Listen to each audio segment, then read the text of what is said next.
Hello, my name is Julie DeCastri, and I will be discussing the flashback scenes of Once Upon a Time in the West and The Night Porter. In the film Once Upon a Time in the West, the flashback scene I am focusing on occurs near the end of the film at about the 2-hour, 25-minute mark. This scene provides information that is crucial for the viewer to have a full understanding of the underlying motives of one of the lead characters. In this flashback scene, we as viewers learn that not only is Frank the one responsible for the death of Harmonica's father, but this murderous death is the root cause of the guilt evident in Harmonica throughout his life. This scene explicitly shows us why Harmonica has such a drive for revenge, and we are made aware at this moment that everything he has done has brought him to this point. The playing of the harmonica has served as a reminder to the character what his goal is where Frank is concerned. Without this scene, much of the movie would be left open-ended. It is a pivotal scene for viewers because here the characters are brought back to a certain place and time, to an event which brings the viewer to a fulsome understanding of the character and provides much needed information to fill the gaps in the character development. In the film The Night Porter, the flashback scene I am referring to is seen early on in the movie at roughly the 9-minute mark. This scene begins to expose viewers to the truth behind the characters of Lucia and Max, and their twisted relationship. Lucia is a concentration camp prisoner, and Max is a brutal Nazi officer. Through the flashbacks of this movie, viewers see how Max's little girl appealed to him in a perverse way, while she enjoyed the beatings, cuts, bruises, and sexual assault by Max. This specific flashback shows the viewers how Lucia was only ever there to be objectified and manipulated by those around her.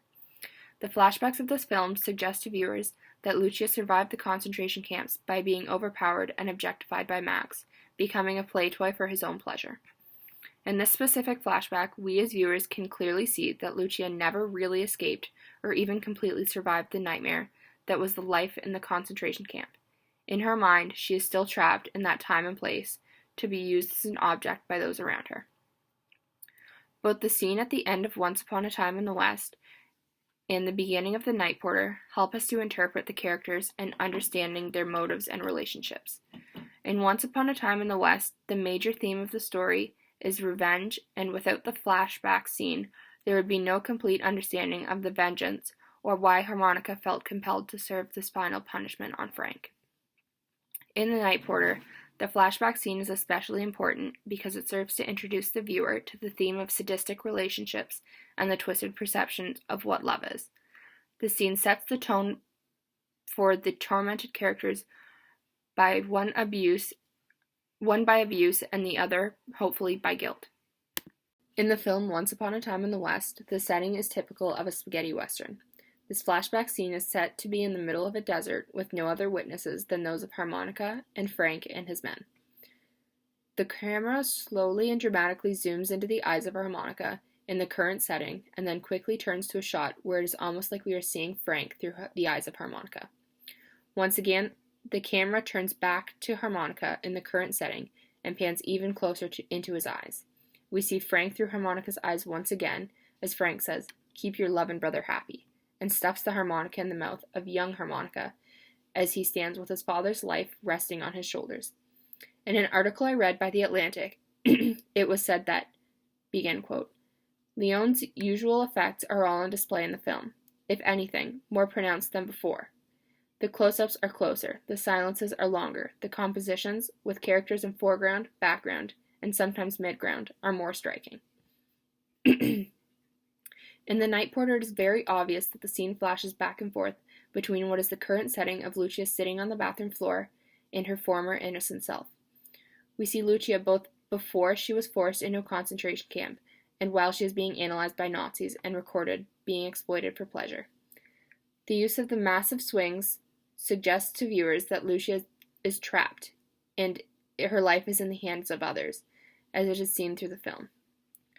As viewers, we see how it is Max who is operating the recording device and honing in to focus on Lucia, singling her out entirely. The camera quality varies from flashback to current setting, as the flashback scenes are much hazier and duller in color. This helps the scenes to come off in a colder manner. The camera work in the scene shows viewers that very different roles that Max and Lucia come from. Lucia is vulnerable, innocent young Jew who is forced into a concentration camp, where all of her innocence will be torn from her, and Max is the one who does the tearing.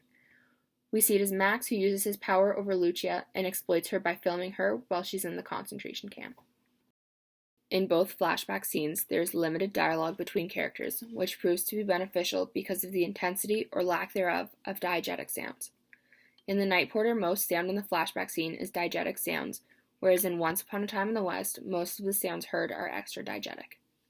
In The Night Porter, viewers are initially greeted by a quiet and simple scene of the flashback, where young Lucia is on a large swing. In this scene, the quiet swing sounds are harshly interrupted with sounds of gunshots and screaming, which occurs off-screen. Viewers also hear the quiet diegetic hum of the recording device being operated by Max in the concentration camp. There is great silence in the room as Lucia is poked and prodded by the examiners of the Nazi Party, and the flashback scene ends with her husband calling her name, and she is harshly snapped back to the current setting where she is sitting on her bathroom floor. In Once Upon a Time in the West, the flashback scene starts with an exaggerated silence, which creates high tension between Harmonica and Frank as they prepare for the typical Western shootout. There's an addition of extra diegetic harmonica playing to add to the suspense. The extra diegetic sounds become mysterious as the camera zooms into Harmonica's eyes as they were taken into the flashback, and Frank says, "Keep your lovin' brother happy."